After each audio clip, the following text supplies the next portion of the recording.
Opa, meu nome é Cazé, mas pode me chamar de Correria.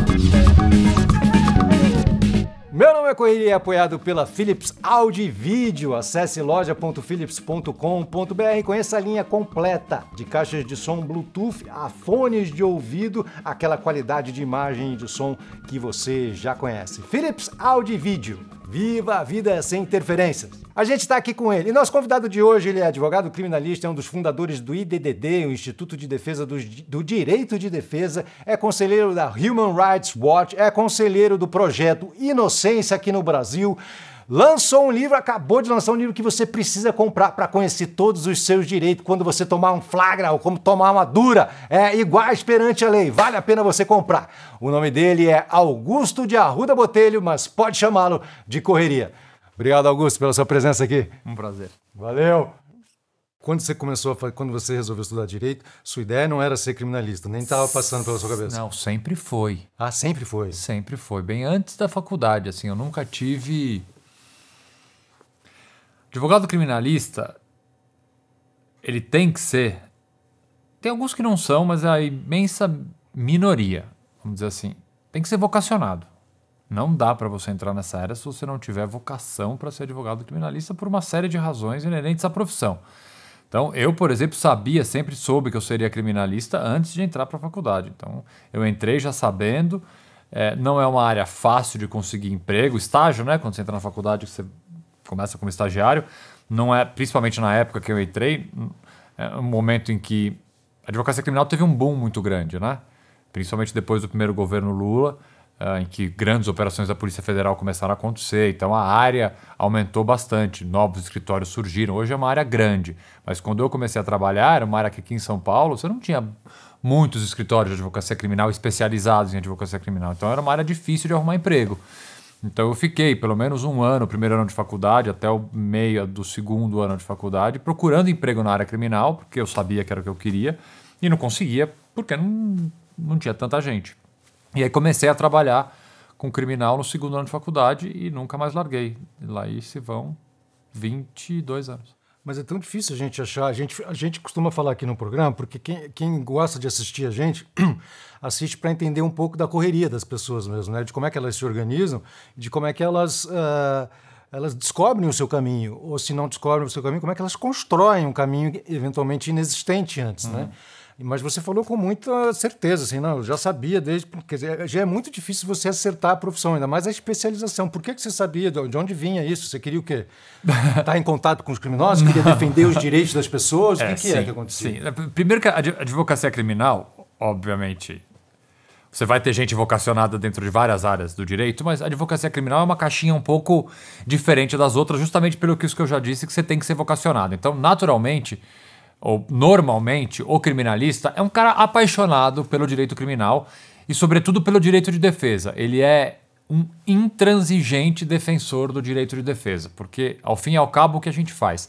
E essa é uma grande questão que sempre é colocada para um advogado criminalista. Como é que você advoga para pessoas acusadas de crimes tão graves? Como é que você faz para trabalhar quando uma acusação num crime de grande comoção? Ou acusações que muitas vezes são feitas ao advogado criminalista, que você é um aliado do crime, ou você é um aliado do criminoso. Todas essas acusações, esses lugares comuns que são feitos para a advocacia, eu respondo, isso de certa forma responde um pouco a tua pergunta, da seguinte forma: o advogado criminalista, ele não defende pessoas, ele não defende muito menos crime, muito menos o crime que essas pessoas estão sendo acusadas. O advogado criminalista, ele defende direitos. Direitos que todas as pessoas têm. As que são acusadas de crimes graves, crimes menos graves, as pessoas que são condenadas, são culpadas, as pessoas que são inocentes, não importa. A nossa régua é defender direitos. Direitos são universais para todas as pessoas. Volto a dizer, culpadas e inocentes, ladrão de galinha, ladrão de banco, dono do banco. Tanto faz. Meu trabalho é defender direitos. Então, respondendo lá atrás a tua pergunta, de onde vem essa certeza do que eu faria? A certeza de que eu sempre fui, antes de ser um estudante de direito, um intransigente defensor de direitos e garantias fundamentais. Eu sempre... A injustiça, isso é um pouco utópico, obviamente aquela coisa um pouco quase cinematográfica, de filme, da utopia de se fazer justiça. e de ver uma injustiça e de se revoltar com uma injustiça. Não existe um criminalista, ou pelo menos um bom criminalista, que não se revolte com uma injustiça. A partir do momento que o cara é criminalista e ele vê uma injustiça na frente dele e aquilo vira um lugar comum, o bicho muda de profissão. Vai trocar de área, vai fazer outra coisa que você perdeu o tesão pela coisa. Não dá. E você lembra qual foi a primeira injustiça que revoltou Lembro, você? lembro. Eu tô revoltado com essa Lembro. injustiça. Foi na escola, no jardim de infância? Onde foi? O cara roubou o meu Yakult e pega... Não foi isso. Mas eu lembro, assim, não vou dizer que foi a primeira, mas eu tive uma cena marcante. Do início da adolescência, eu fui fazer uma viagem com a minha mãe aqui pelo Brasil e uma criança jovem, assim, um pouco mais nova do que eu à época, tinha sido acusada, a gente foi naqueles grupos de turismo, sabe, meio que uma excursão, e tinha sumido alguma coisa de era um óculos, na verdade, tinha sumido um óculos de uma pessoa, de uma senhora que estava no grupo, e ela acusou uma das crianças que estava no lugar que a gente estava, que era filha de uma pessoa... E acusou de uma forma muito, muito agressiva. E eu vi a mãe da criança chorando com a criança. E aquela cena, assim, profundamente me marcou. Profundamente me marcou. A criança chorando com a mãe. Não fui eu, não fui eu. E essa senhora acusando, não foi você, foi você, foi você. E aquilo, assim, é uma cena... Assim, não vou te dizer que isso que me fez. Mas é uma cena que, assim, na minha memória, ela ficou muito, muito marcada. Muito, muito marcada. Assim, e essa construção é só a advocacia criminal, obviamente, que consegue fazer com que eu combata a injustiça? Não, tem outras áreas, outras profissões que também conseguem, de uma forma quase tão ampla quanto a advocacia criminal, fazer isso. Mas como eu sempre gostei da postura da defesa, isso tem um pouco de impacto até na dramaturgia, né? Porque filme, que é uma coisa que a gente aprende muito errado, né? Porque a gente aprende a ver sistema de justiça com filme americano e com novela da Globo, né? Tá tudo errado. Tá tudo errado. Isso era uma das perguntas que a gente ia fazer. É assim mesmo? Você Não, sai tá argumentando? tudo assim. Não, nada daqui. Juiz não tem... Vou falar aí. Juiz não tem martelo. Aquele martelo que vocês veem na novela é mentira.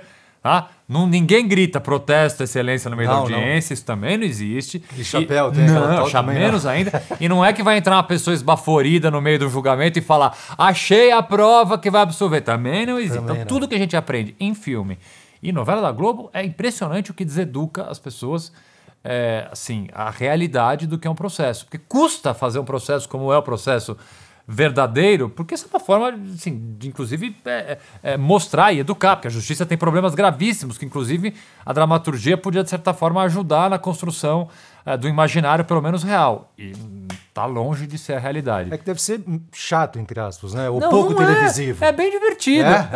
Júri, por exemplo.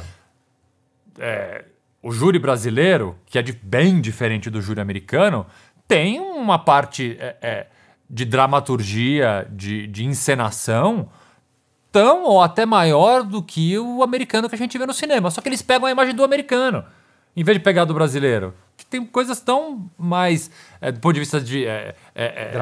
Dramáticos. Tão interessantes quanto a dos americanos. Mas eles pegam do americano. A gente imita as coisas do americano em vez de pegar as nossas...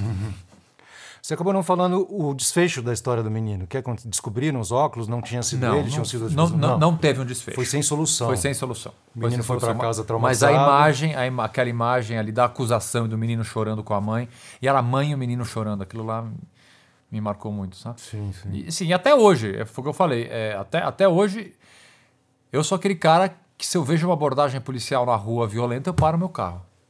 Eu paro meu carro e eu vou lá. Entendeu? Eu vou lá. Então você praticamente não anda. Você anda numa esquina, é uma Eu vou lá, cara. Eu vou lá, não importa. Assim, estádio de futebol, eu vejo uma agressão policial, alguma coisa, eu vou lá, eu acompanho a pessoa mesmo sem conhecer. Comigo não passa batido, entendeu? Não passa batido. Qual a primeira coisa que você fala numa abordagem, numa contra-abordagem dessa? Você fala, eu sou advogado, com licença. Não chega, a carteirada nunca ajuda muito no primeiro momento, porque infelizmente a tendência é que venha uma resposta violenta. Eu observo que é meu papel e meu dever de cidadão, meu direito, inclusive, é observar. Eu fico observando de longe, até para poder ser testemunha de alguma coisa. Geralmente, quando uma autoridade policial ou alguém, às vezes pode ser, não necessariamente uma autoridade policial, pode ser, sei lá, um promotor, coisa que o vale. Ou até um outro advogado querendo dar uma de autoridade policial, a primeira coisa que a pessoa vê ou age quando vê alguém parado ali é já interpelar, tipo, o que você está olhando, o que você está fazendo aqui. Aí vem sempre uma resposta. Aí, dependendo do caso concreto, a gente desenvolve como acontece. Mas eu me imponho para defender o direito que uma pessoa tem. Entendeu? Primeiro, de ter um tratamento, independentemente do crime que ela tenha cometido, ter um tratamento digno, humano. Assim, não vai espancar o cara na minha frente, entendeu? Não vai. É para prender? Vai prender, respeitando os direitos e garantias fundamentais que ele tem, vai levar para a delegacia, faça o seu trabalho. Não vai algemar na motocicleta. Não vai algemar mesmo. Não vai mesmo, entendeu? Não vai mesmo. Isso, assim, se eu estiver perto, se eu estiver vendo, eu vou parar o carro e vou lá. Você trouxe uma lembrança muito ainda da sua infância. Quantos anos você tinha nessa época da viagem? Ah, devia ter 13, por 13 aí. anos, tá. Pré-adolescência ali, né? Mas toda criança, de uma forma ou de outra, tem essa coisa do herói ou da heroína, né? E da vontade de fazer justiça também. Quem eram os seus heróis, as suas heroínas, quando você tinha... Você tem o quê? 40 e poucos anos, 44. Né? Você é de 77, né? É.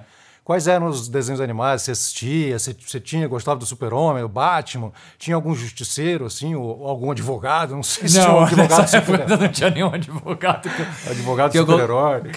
Cara, eu fui um cara da geração da Xuxa, né? Eu assistia todos os desenhos da Xuxa. Você via He-Man. A nave espacial descendo. He-Man, porra. Gato Guerreiro. He-Man primeiro era meu grande. Comandos em Ação, depois, né? Castelo, todos aqui. Eu fui um cara da Rede Globo, Xuxa. Então, assim, não eram grandes personagens heróicos, assim, eram aqueles desenhos que a gente assistia naquela época que todo mundo assistia. Eu não tive nenhuma experiência, nenhum personagem realmente que me marcou. Depois, um pouco mais velho, aí com literatura, com outras formas de cultura e entretenimento, eu comecei. Mas assim, moleque mesmo, era um moleque bem normal. Né? Não, não sei, mas era um moleque bem na média, assim. Via meus desenhos da Xuxa e ponto, não tinha... Naquele momento não tinha uma percepção especial de que você gostaria de defender as pessoas de alguma forma. Tá? Nunca tive. Você falou que além da advocacia, outras profissões têm um papel, muitas vezes, tão ou às vezes mais importante do que a própria advocacia na defesa dos direitos das pessoas e tal. Foi por conta disso que você aceitou participar do grande debate lá na CNN? Porque o jornalismo também, de certa forma, é uma maneira da gente buscar defender os direitos, né? Então, Cazé... Como é que foi essa experiência? Foi super bacana. Tanto que eu continuo, de certa forma, né? Eu não estou na CNN, eu já estou no UOL. Eu continuo como comunicador, vamos dizer assim, né? Que eu não sou jornalista, nada, mas assim, eu continuo me comunicando. Da onde que veio... o desafio que eu me impus ao aceitar esse convite.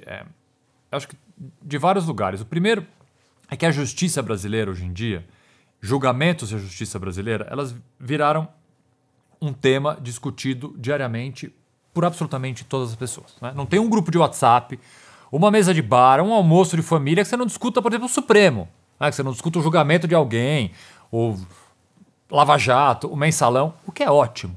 As pessoas têm que discutir. Eu não acho a discussão jurídica ela tem que ficar restrita no âmbito jurídico. Não, é importante que o cidadão, que a população participe ativamente da discussão, porque é do jogo democrático que a gente participe ativamente. Ok.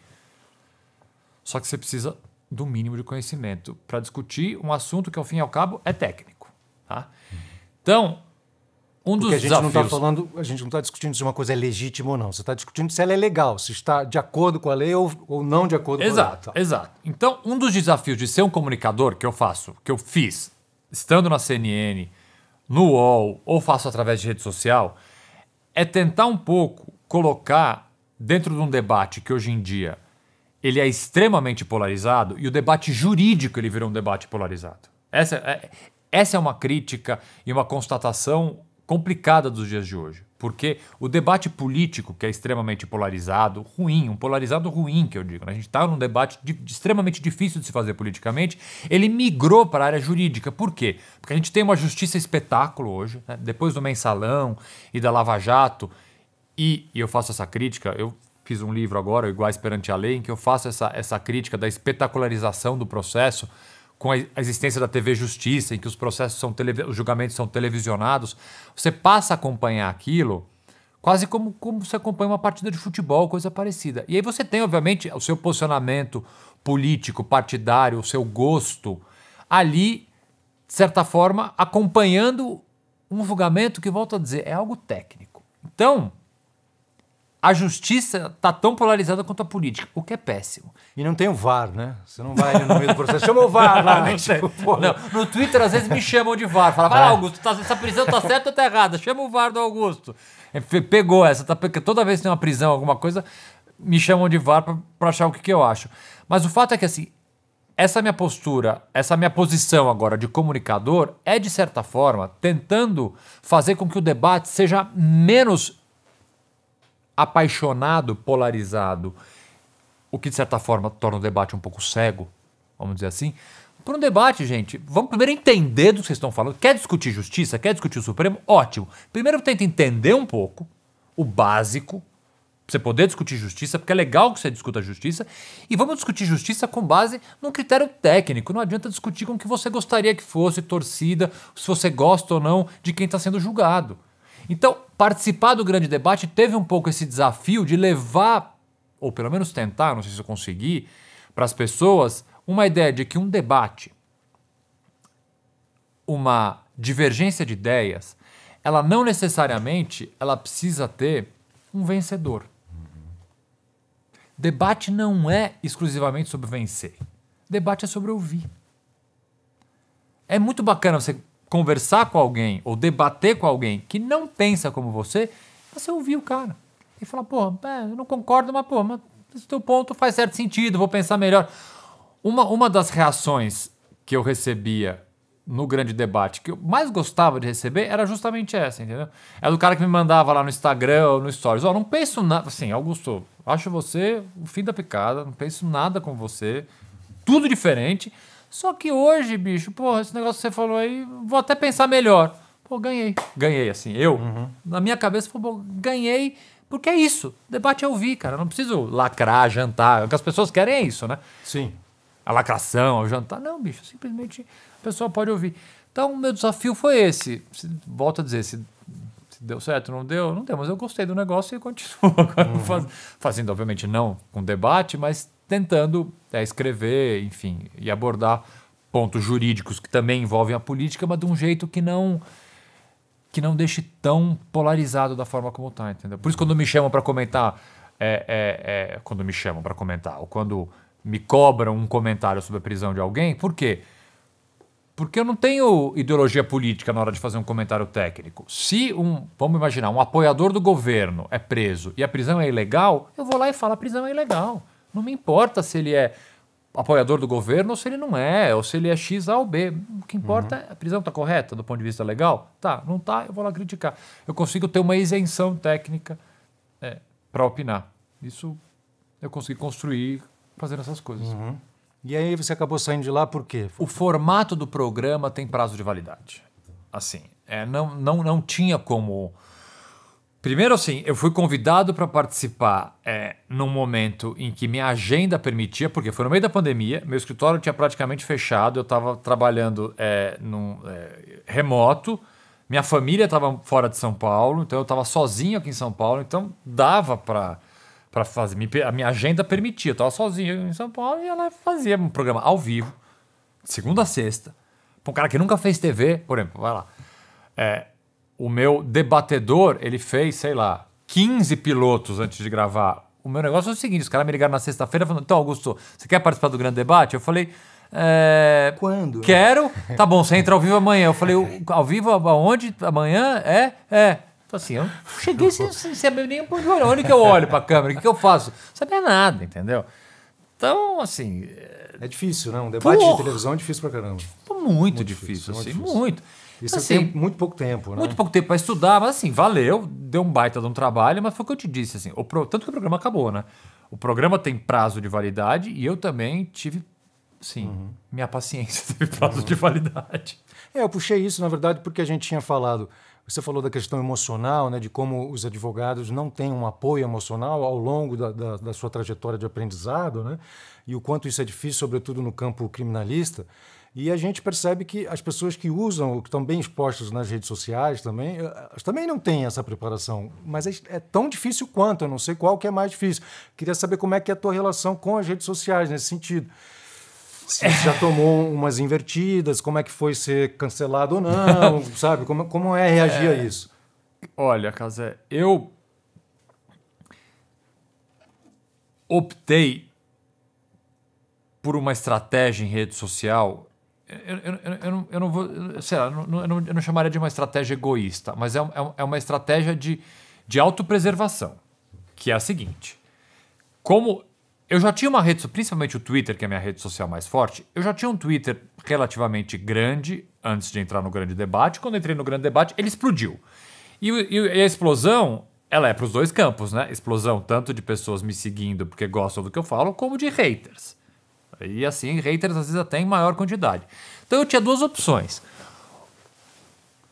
Ou eu chegava do programa 10 da noite em casa, sozinho, minha família inteira fora, no meio de uma pandemia, sem ter o que fazer, abria a rede social e ficava lendo as pessoas me xingando, o que certamente prejudicaria meu estado emocional, ou simplesmente iria ignorar. E aí eu adotei essa postura e essa postura eu adoto até agora. Então, assim, pode ser meio blasé, eu não vejo, mas assim, eu não vejo. Você não engaja, então, eu não engajo com pessoa me xingando, tá, assim. Eu vejo ali, passa completamente batido. Obviamente, eu tento engajar com o seguidor, principalmente o propositivo, que fala uma coisa bacana, eu respondo, vou lá. Mas assim, me falta primeiro tempo para poder engajar mais. Adoraria poder trocar mais ideia do que eu troco. Mas assim, principalmente aquele que entra exclusivamente para me xingar, bicho, assim, entra por um ouvido e sai pelo outro. Então, respondendo de forma bem objetiva, como é que eu lido com rede social? Super bem. Tá. Super bem. Super bem, cara. Só com o lado bom. Sim, não me abala em nada, assim. Assim, eu nunca tive nenhuma experiência dessas típicas de cancelamento, mas assim, tive várias enxurradas, porque eu me posiciono, obviamente, de forma firme em temas que são temas impopulares. Então, assim, às vezes vão xingamentos, assim, aos milhões. Entra por um ouvido e sai pelo outro. Você disse que você não tem ideologia política na hora que você faz um julgamento técnico, vamos dizer assim, da lei, né? Fazendo uma pesquisa rápida sobre um pouco da sua história, a gente vê que você advogou, me corrija se eu estiver enganado, em alguma causa a favor do Lula, a favor do Temer, a favor do Ciro, a favor do ACM. Não era bem não? assim. Era um espectro isso. bem É isso. Eu trabalhava foi o primeiro escritório que eu trabalhei, que foi com o Márcio Tomás Bastos, que foi, enfim, o advogado que me ensinou grande, né? Tudo que eu sei. Depois foi ser ministro da Justiça do governo Lula. E foi justamente para mostrar o quanto a advocacia criminal, às vezes, as pessoas querem colocar rótulos, porque você advogou para uma pessoa A ou para uma pessoa B, fixar um rótulo em você. Você é petista, ou você é bolsonarista, você é sei lá o quê, porque você advogou para determinada pessoa. E eu uso esse exemplo do escritório do Dr. Márcio, quando eu trabalhava lá, o Dr. Márcio advogava para todos os candidatos à presidência da eleição. Então a gente advogava, era Lula, Fernando Henrique, Ciro, Fernando Collor, ACM, todos eram, José Serra, quem mais tinha? Esse, pelo menos, todos eram clientes do escritório.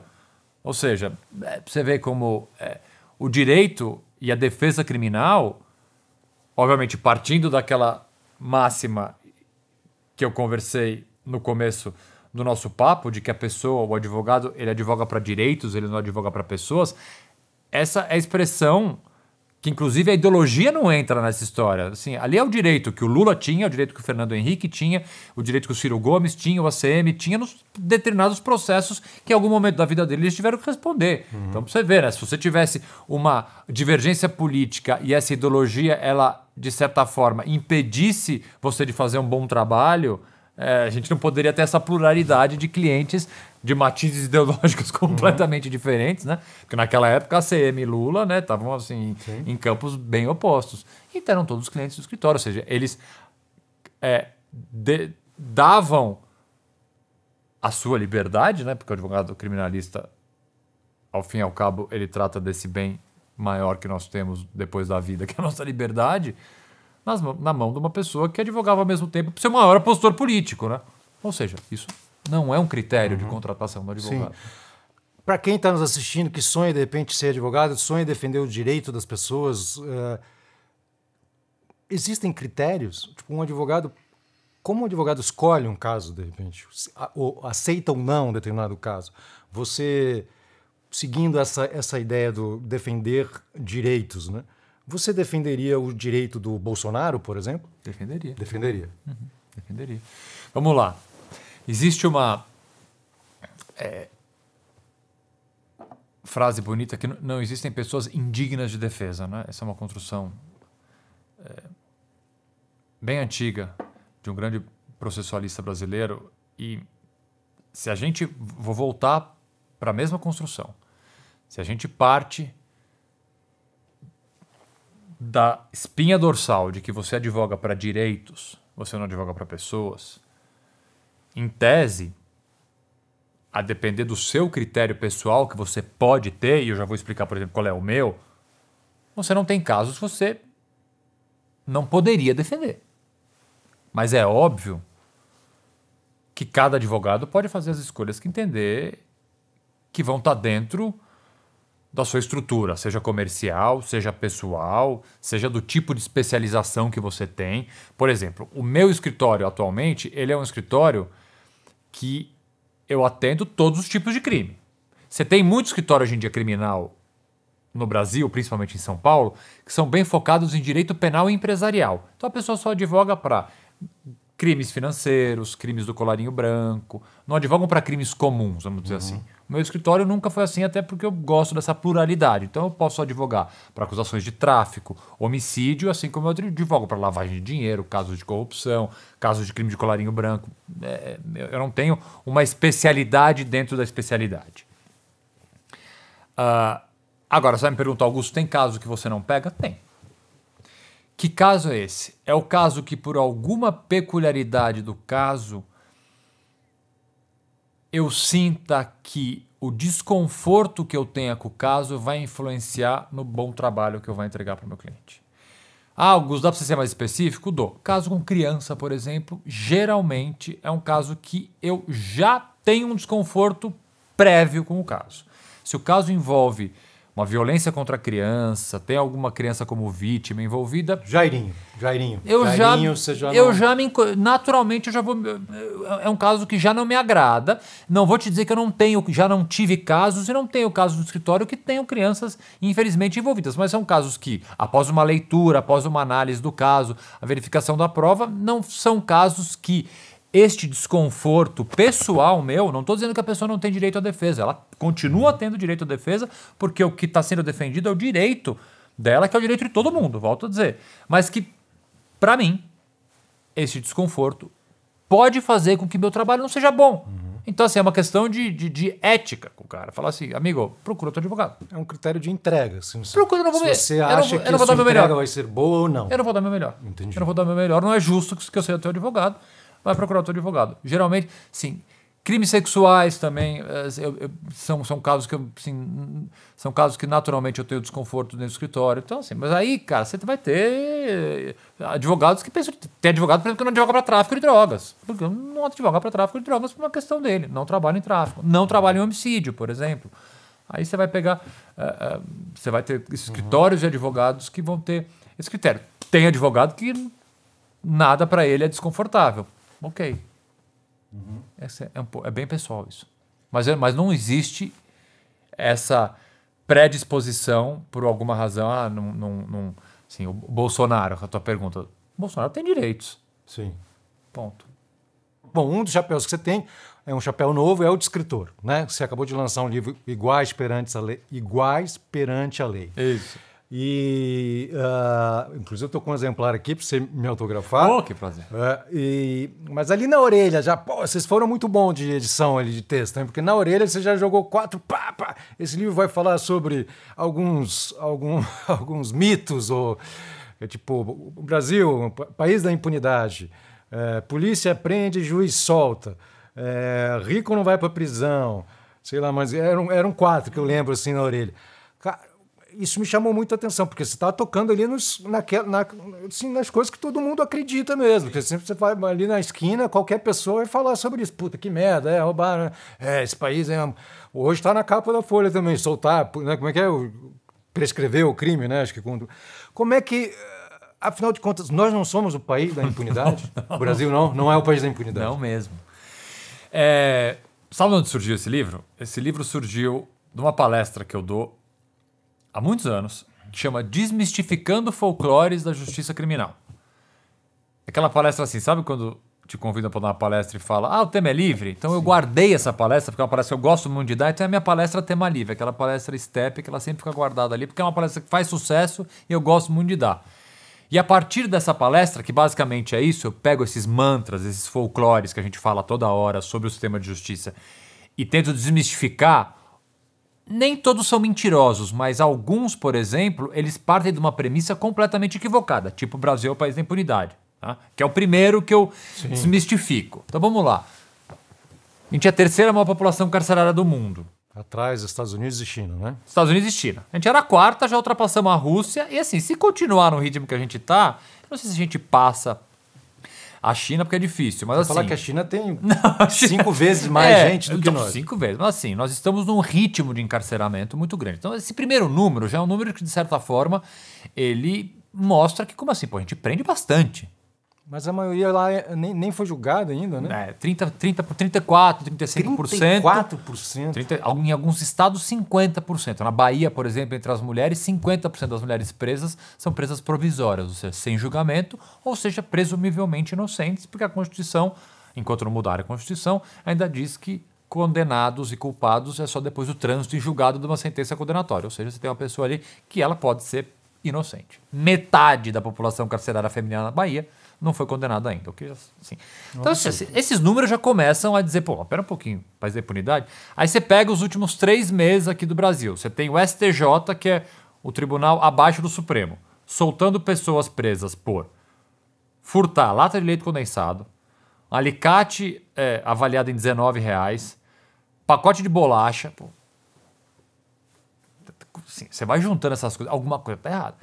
Mas, ao mesmo tempo, é legítimo você ouvir uma pessoa, e é compreensível você ouvir uma pessoa na rua dizendo, o Brasil é o país da impunidade. Por quê? Porque, primeiro, a criminalidade não para de aumentar.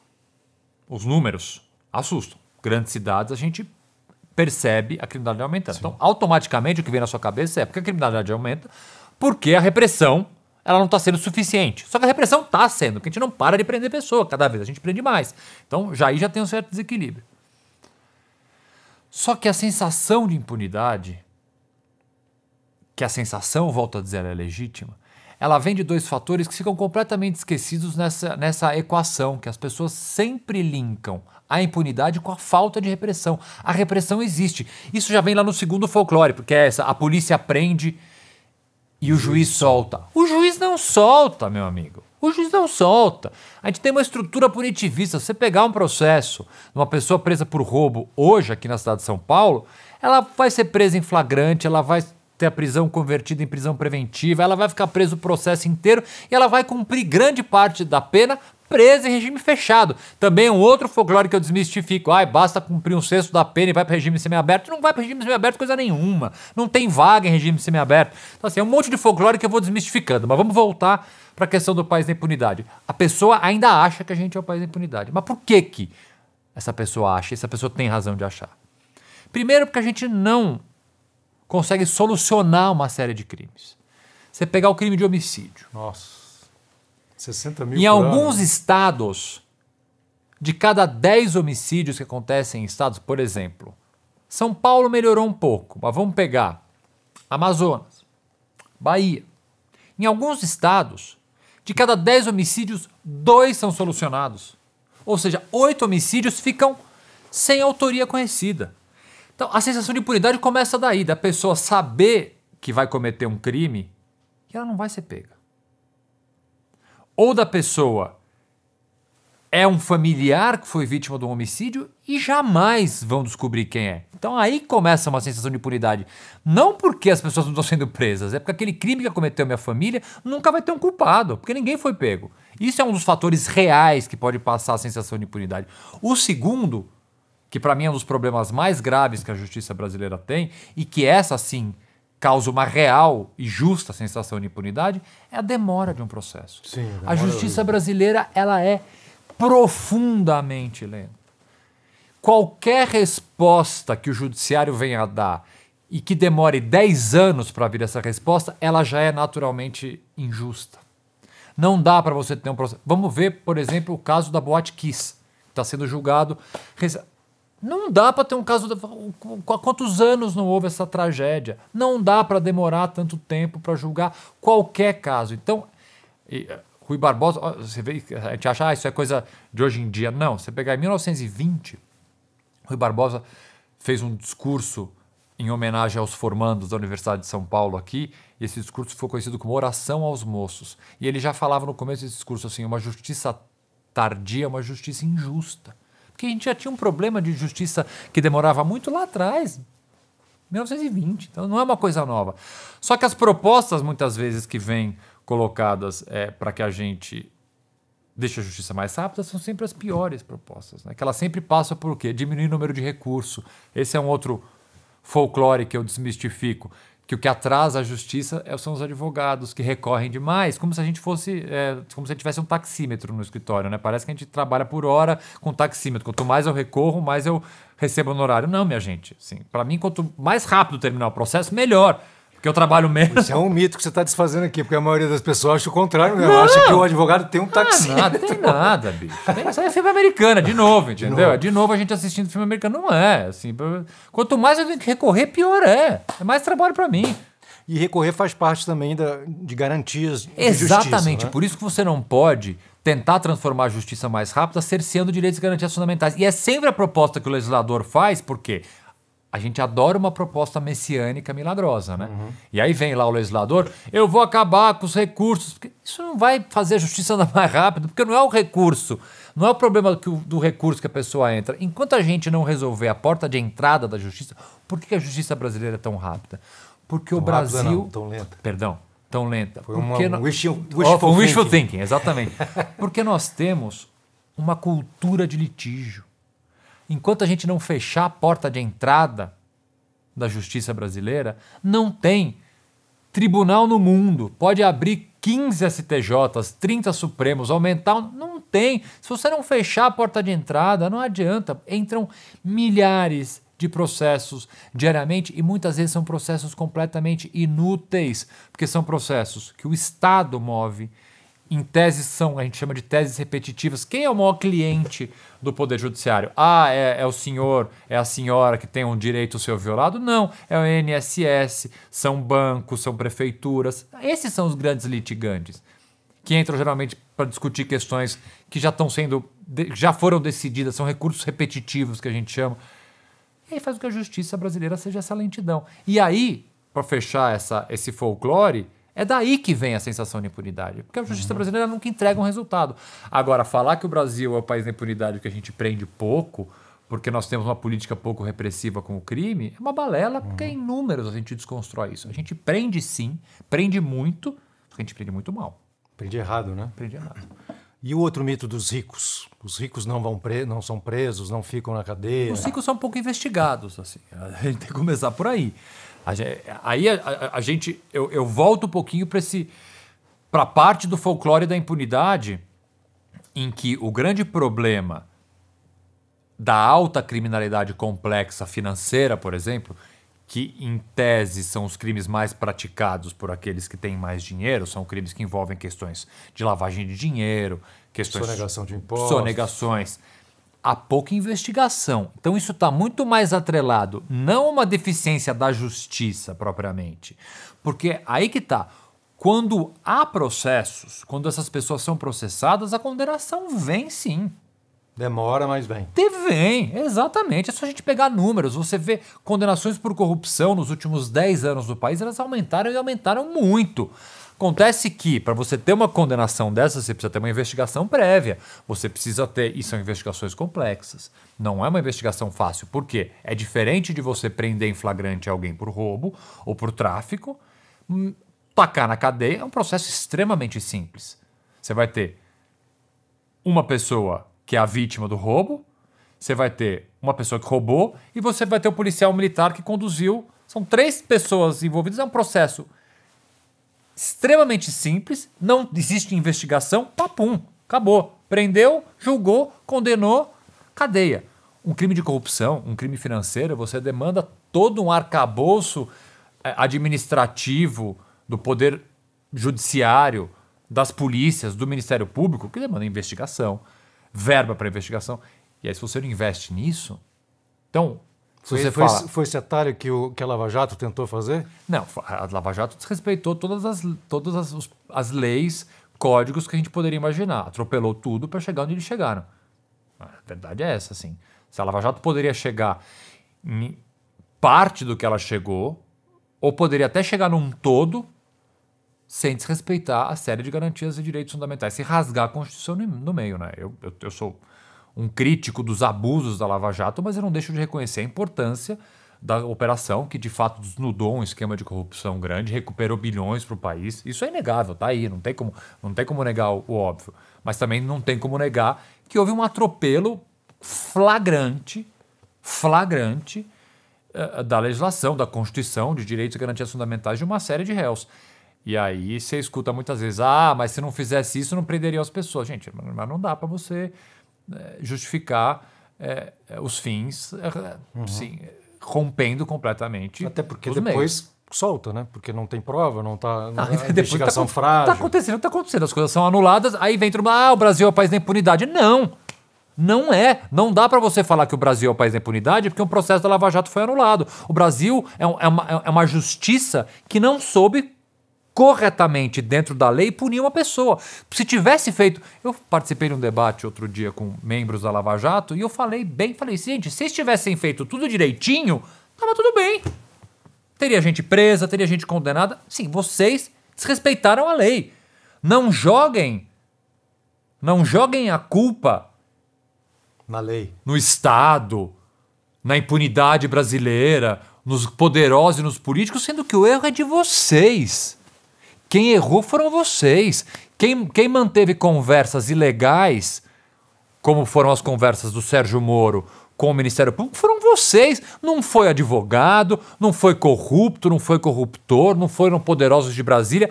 Quem fez aquela, que para mim é o maior escândalo da história do Poder Judiciário, aquelas conversas, para quem trabalha há 22 anos com direito, ler aquilo, assim, eu nunca tive um choque tão grande, para ser bem sincero, eu vou falar onde eu estava.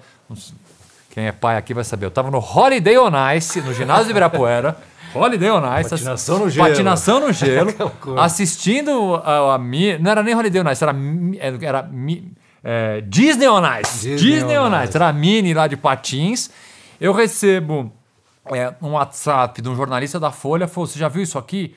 Eu começo a ler, eu viro... Eu estava com a Ana Cláudia, minha esposa, eu virei para ela e falei, eu preciso ir embora já. Eu fiquei assim, mais branco do que o gelo.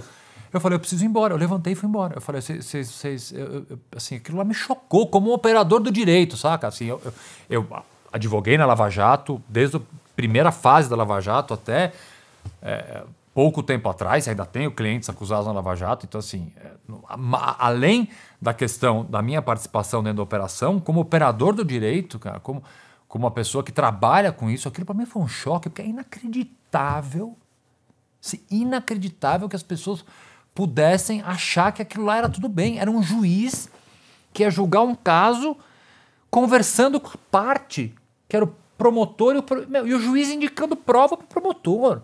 Assim, é um escândalo. Aí, então, quando vem falar, a impunidade dos poderosos acabou a Lava Jato. Não, foram vocês. A culpa é de vocês. Essa culpa ninguém carrega.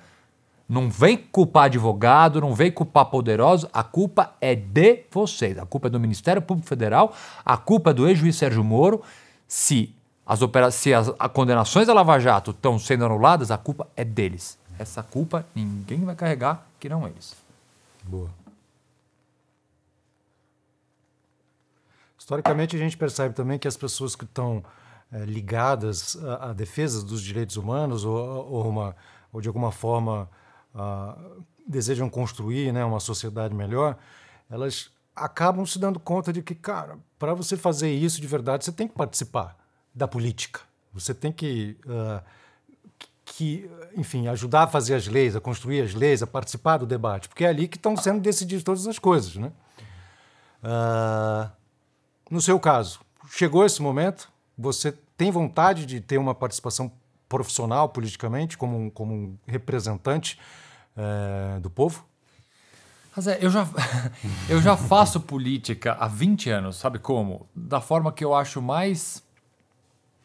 que mais me dá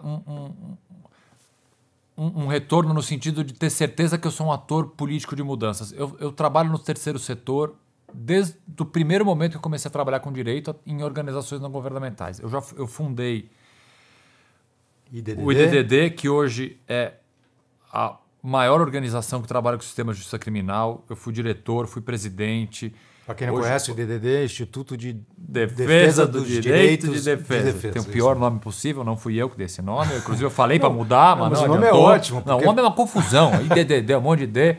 Mas fica óbvio que vocês estão fazendo. Porra, você precisa defender o direito de defesa. Exato. Realmente a gente está numa situação complicada. Eu fundei o IDDD 22 anos atrás, eu era estudante ainda, foi logo quando eu entrei no escritório do Márcio e tive toda essa história dentro da diretoria, fui presidente 3 anos e agora sou conselheiro. E assim, o IDDD fez ao longo desse tempo muito pelo sistema de justiça. Então assim, eu me sinto um ator realmente ativo de mudança. E isso é um ser político, entendeu? Assim, eu não preciso estar em Brasília para mudar a política pública dentro do sistema de justiça, dentro do sistema carcerário.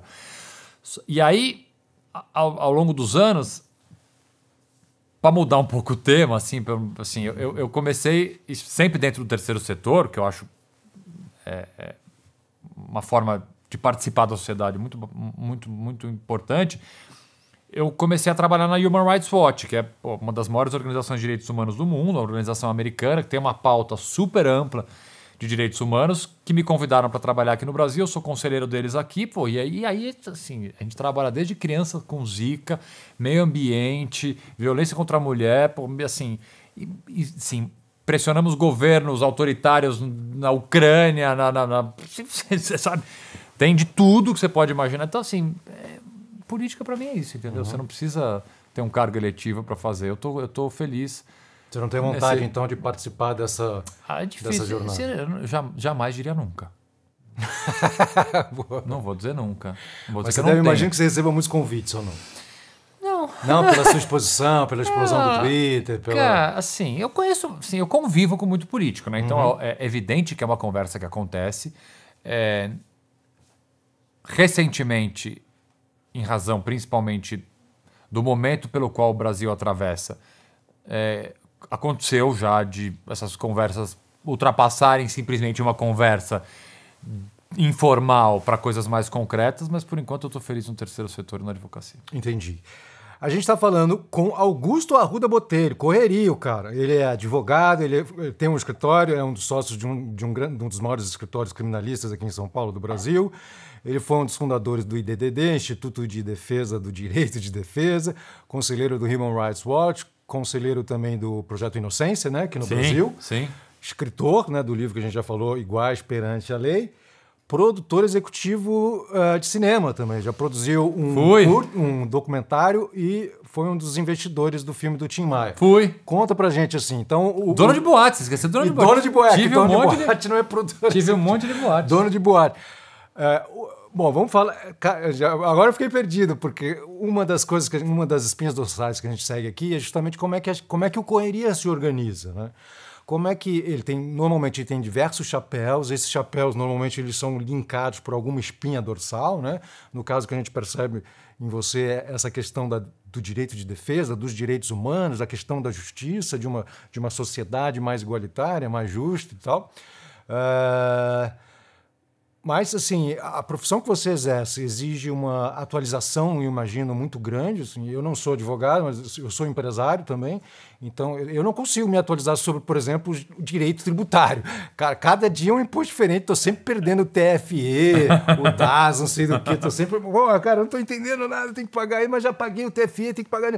Cara, está sempre tudo mudando. Então, assim, imagino que você precisa investir um tempo muito grande em atualização para você ficar sabendo realmente, né, quais são as regras do jogo.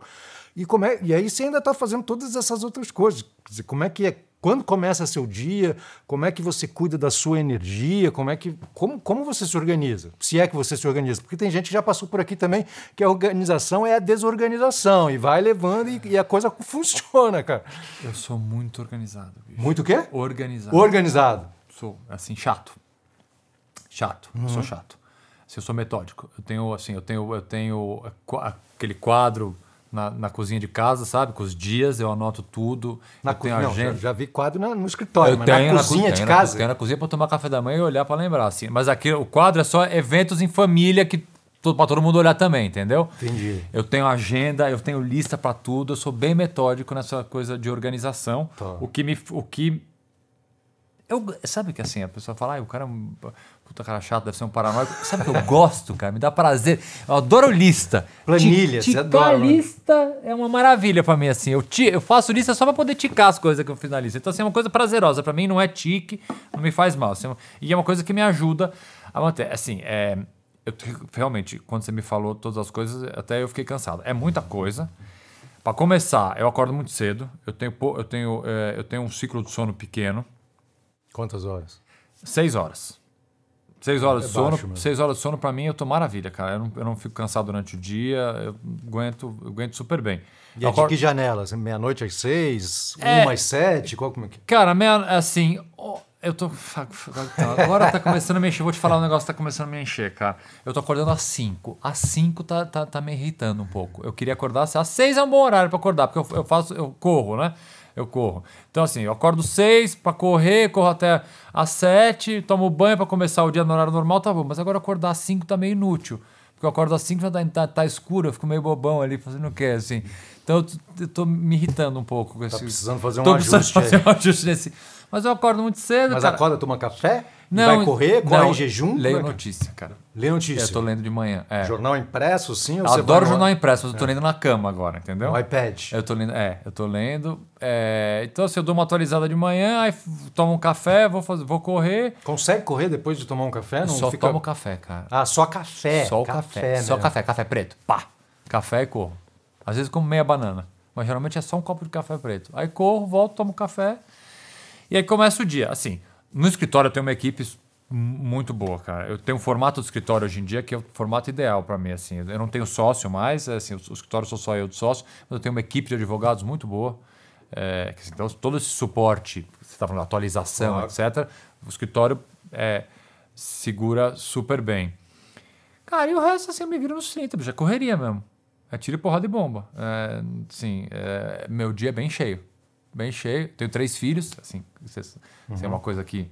São filhos do mesmo casamento? Não, eu tenho o meu primeiro filho mais velho de 11, é do meu primeiro casamento, e tenho 2 filhos do meu casamento atual. Que já é uma correria a mais, porque são filhos já é diferentes. Já é uma correria a mais, mas a gente é uma família só, cara. Assim, minha relação com a minha ex-mulher é incrível, assim. Ela mora no mesmo prédio que a minha mãe, saca? Então, assim, é tudo uma grande família ali. A gente ali quando a gente tem filho, não existe mulher nem ex-marido. Não, graças a vida inteira. Não tem. A nossa relação é muito, muito boa, então rola assim, é super todo mundo junto, é bem legal.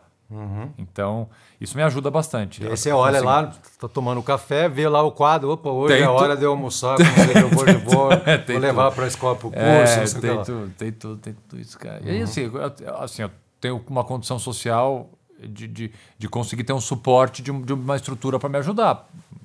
Assim, tenho que o meu privilégio de ter uma estrutura que me ajuda também facilita, né? Tem que colocar isso. Há uns 3 anos atrás, eu fiz um curso de uma semana em Harvard, na escola, na Law School lá, fiz com um amigo meu, Rafa Poço, e a gente teve aula com o Daniel Shapiro, que é um grande mediador de conflitos. Né? Sim. E conversando com ele, cara, ele falou, cara, os conflitos mais difíceis eram os conflitos familiares, eram os conflitos com os filhos. Contigo também, você sente? Cara, sinto, viu? Eu tô assim, meus filhos agora, os mais novos, têm 5 e 3, né? Tem a Yolanda de 5 anos e o Santiago de 3. Eles estão começando a brigar. Coisa que não rolava. Putz, é difícil administrar. É difícil. É difícil administrar briga de filho, né? Bem difícil. Muito. Bem difícil. Sim, eu administro briga de cliente. Briga de cliente eu administro super fácil. Briga de filho, eu não sei como me colocar ali, eu ainda tô aprendendo. Não tô aprendendo essa, mas assim, é tão gostoso que eu tiro de letra. É um aprendizado grande, né? Super, cara. Filho, pra mim, é um grande... eu sou filho único, então assim, eu não tive essa... Acho que para um filho único é mais desafiador ainda, né? Eu imagino que sim, essa divisão, né? Porque você não compartilhou espaço, né? Não tinha ninguém ameaçando seu espaço. Eu tenho 2 irmãs que são do primeiro casamento do meu pai, mas eu não convivi com elas quando assim... eu sou filho único da minha mãe, eu vivi a vida inteira, minha infância, adolescência e começo da vida adulta sozinho, né? Eu, minha mãe e meu pai. Então, apesar de eu ter 2 irmãs, a gente não tinha a convivência no mesmo núcleo familiar. Sim. Então, realmente, não, essa divisão aí... Não foi à toa que Caim Não rolou. matou Abel, né? A relação fraterna é a primeira em que você está disputando o espaço da mãe, né? Do pai e tudo. Ou dos recursos, é uma coisa muito forte. Então você foi dormir meia-noite, acordou às 5, leu o iPad, tomou um cafezinho, foi correr, voltou para casa, tomou um banho, tomou um café de verdade e foi para o escritório. Então, agora, o que está acontecendo? Eu sou casado com uma médica que tem uns horários... De plantão. A plantão menos agora porque ela está fazendo residência, mas tem plantão ainda. Então, o que eu estou tentando fazer, bicho? Como eu tenho muitos compromissos final de tarde, começo de noite, eu estou tentando organizar uma agenda na manhã mais em casa para ficar com meus filhos. Meus filhos estudam à tarde, então eu tento pelo menos ficar até umas 10 da manhã em casa, assim. Ainda trabalhando de casa, sabe? Eu tento ficar um pouco ali para poder ficar com eles, porque eu não consigo, eu tô tendo dificuldade, principalmente nesse momento de final de ano, essa correria, de ficar de chegar em casa no horário que eles estão acordados. Mas interessante. Então eu tenho trocado isso, eu tenho tentado ficar de manhã em casa. Entendi. Mas interessante isso que você falou para os correria que estão nos assistindo aqui, que existe uma tendência, pelo menos no seu dia a dia, de alguns compromissos se aglutinarem ao fim do dia. Por que isso? Você consegue entender essa tendência? Consigo, O que acontece? Consigo. Evento social, naturalmente, mais no final do dia. Mas tem uma dinâmica de escritório de advocacia que é o seguinte: os andamentos processuais... Parece que eu estou fazendo uma construção muito técnica aqui, mas não é. O que acontece? O estagiário vai lá e ele vai puxar todos os processos que tem no escritório, ele vai lá puxar no site, ou ele vai no fórum, etc, etc. Aí eles fazem toda uma reunião interna deles para ver os andamentos que são relevantes e não são, e aí eles me passam isso no final do dia, porque é no final do dia que geralmente tem as mudanças dentro do processo. Então eu recebo, por exemplo, um e-mail do meu escritório com todas as alterações dos processos do dia, vai chegar isso para mim 7 da noite. Uau. E aí a hora que eu vou ler tudo isso, aí eu tenho que voltar para a equipe com todas as coisas que eu mando eles fazerem, entendeu? Ó, esse processo faz isso, esse faz isso, esse faz isso. Então já é uma dinâmica de final de dia, começo de noite, entendeu? Por uma dinâmica processual do negócio, que mudou. Na minha época, na minha época de estagiário não era assim. Por quê? Porque o processo a gente só via no fórum. Então como é que funcionava? Eu pegava o metrô, ou o ônibus, ou táxi, dependendo do lugar, ia para o fórum fechava às 6. Aí eu ficava no fórum até às 6, voltava para o escritório, meus chefes estavam lá, eu já passava todas as informações, a gente já discutia ali, 7 horas. Agora mudou essa coisa, porque o processo, como ele é digital, ele não tem mais hora. Olha que sacanagem. Então você pode ter uma alteração processual 9 da noite. Surge um negócio na 9 da noite. Então, criminalista já é naturalmente uma área que você trabalha 7 dias por semana, 24 horas por dia, porque, convenhamos, a pessoa não escolhe o momento de fazer um crime. Não, vou fazer um crime. Olha, peraí, segunda-feira. O Augusto hoje ele tem corrida, não vai dar. Hoje o Augusto não pode. O cara não escolhe assim. Então a gente já não tem muito horário.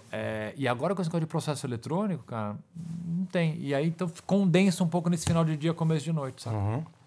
Pô, então ainda tá faltando os 2 chapéus de produtor executivo de cinema e de dono de boate, que foi o que mais você se animou aqui quando você falou. Não, peraí, não vai esquecer que é dono de boate, pô. Eu sou muito boêmio, no meio dessa história inteira eu sou um cara da balada. Pô, mas como consegue? O cara vai acordar 5 da manhã não, mas eu pra já correr. Tive uma época que eu não acordava 5 da manhã. Calma, agora eu tenho 44 anos, esse monte de fio branco, mas eu nem sempre fui assim, né? Sempre gostei muito de festa, cara. Muito. Gosto de festa, gosto de sair à noite e eu advoguei muito para cena noturna de São Paulo. Assim. No começo da minha carreira, assim, todas as boates que você pode imaginar eram meus clientes. E aí eu conhecia muita gente. E aí eu fui virar sócio investidor, cara. Fui virar sócio investidor de várias boates. Nunca fui, obviamente, um cara que foi tocar o dia a dia do negócio. Mas eu gostava de participar da concepção, da ideia. Como eu sempre fui um frequentador de festa, de boate, assim, o planejamento da identidade visual, da coisa, do lugar, do tipo de noite que a gente vai ter, eu participava bastante, investia mesmo por uma questão realmente de ser investidor, mas nunca não participava do dia a dia. Sempre tive sócios participando. Hoje em dia não tenho mais nenhuma, saí de todas, mas foi, cara, durante muito tempo, foi aquela coisa que a gente estava falando aqui antes de começar, de uma necessidade realmente que eu vejo na advocacia criminal de você ter um lado B da tua vida, cara. Assim, se você for só criminalista, a chance de você ter problema é grande. No seu caso é o lado, sei lá, B, C, D, E, F, G, já foi. Mas assim, você precisa ter, cara, sei lá, que seja dentro do esporte, ou sei lá, fazer teatro, ou culinária, ou qualquer coisa assim. Não dá. Assim, se alguém aqui, se um correria estiver ouvindo, quero ser criminalista, a primeira dica que eu dou é assim, não seja assim, tenha um espaço para você na tua vida. Sim, qualquer que seja o espaço. Para você fazer outras coisas, para Faça você outras conseguir. coisas também, porque só advocacia criminal é muito pesado. Sim. É muito pesado. Você foi sócio da Lions, né? Clash. Lions, Yacht. Do Yacht também? Yacht O Yacht era com o Turco Louco ali, né? Não, Yacht era de Maio? com o Cacá Ribeiro. Com o Cacá Ribeiro, tá. E você falou que você gosta muito dessa concepção, de pensar, já pensou de repente, vamos fazer uma boate como se fosse um júri, um tribunal. Não vou misturar as coisas. Não, nunca As pensei. pessoas vestidas de juiz. Não, nada disso. Não, até porque é pouco glamouroso, né? Essa história de juiz, advogado, não.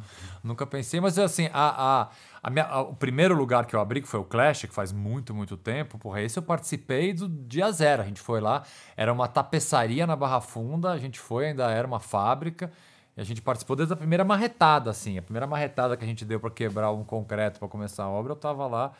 Foi muito bacana, assim. Não, e são casas que fizeram história também, Super. né? Isso não. O Clash teve de tudo, de show, DJs incríveis, potente, fez muita coisa bacana, contribuiu, assim. E eu acho, assim, que é uma... até a questão de cinema que você falou.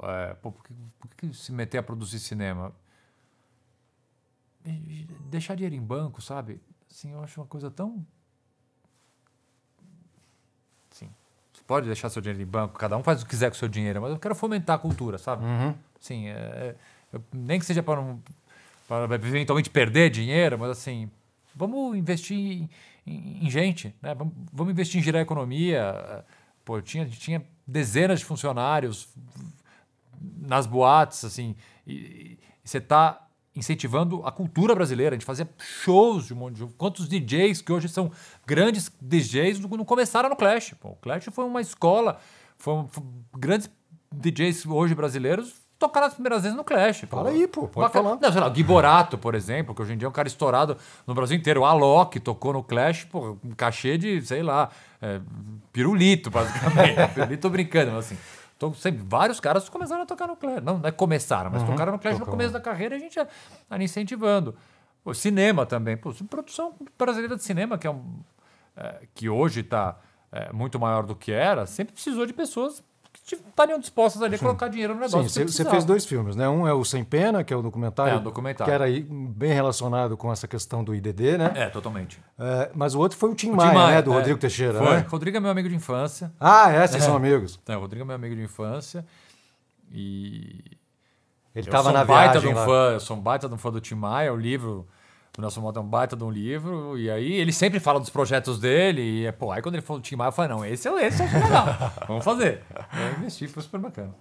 E cinema dá retorno para um investidor? Dá, assim? cara, Deu retorno. dá, assim, é um negócio... E mesmo se não desse, sabe? Assim, perder dinheiro ninguém gosta, né? Não, logo. Não, perder dinheiro não, né?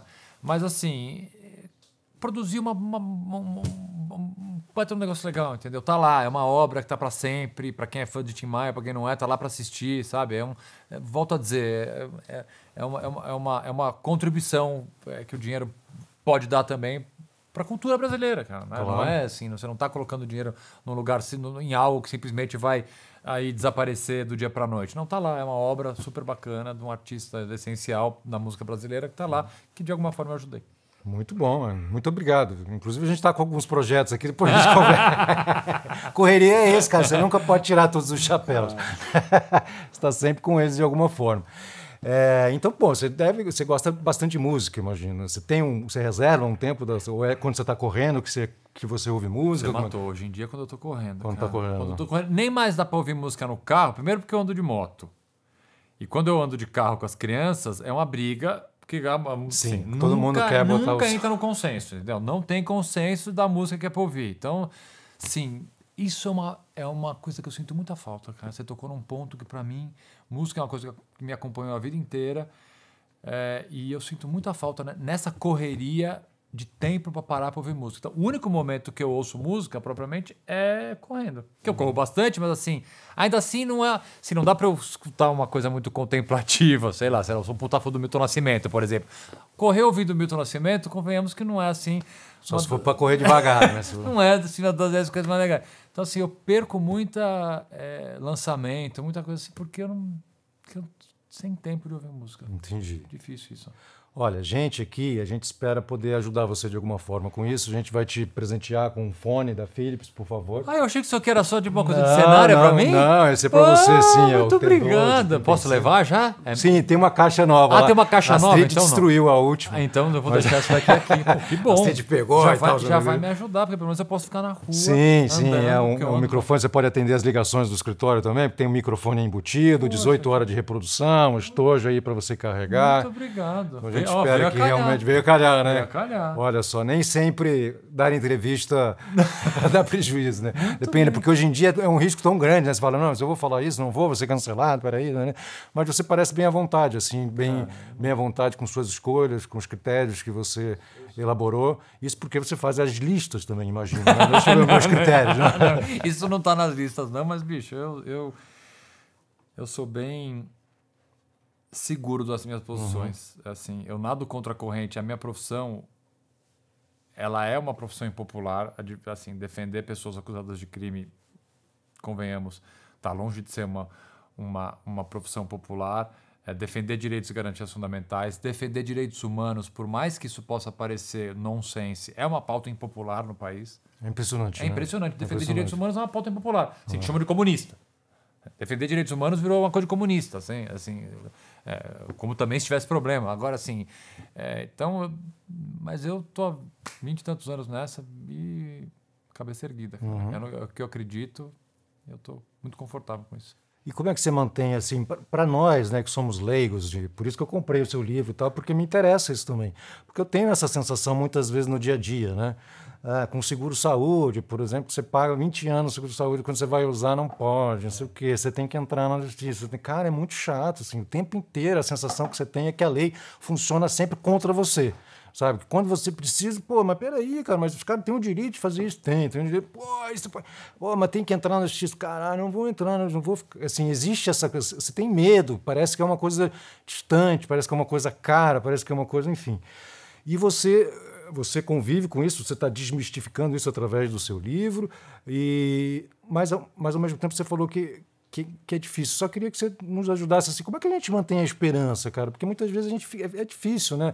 Você talvez consiga enxergar, não, tem muitas coisas que estão funcionando. Você sai um pouco desse turbilhão, dessa impressão que a gente fica que nada está dando certo, que tudo está sendo desmontado, que todos os nossos direitos não funcionam. E as pessoas muitas vezes acho que reclamam dos direitos humanos porque não se veem inseridos nos direitos humanos. Acham que sempre o direito humano é para o outro e tal.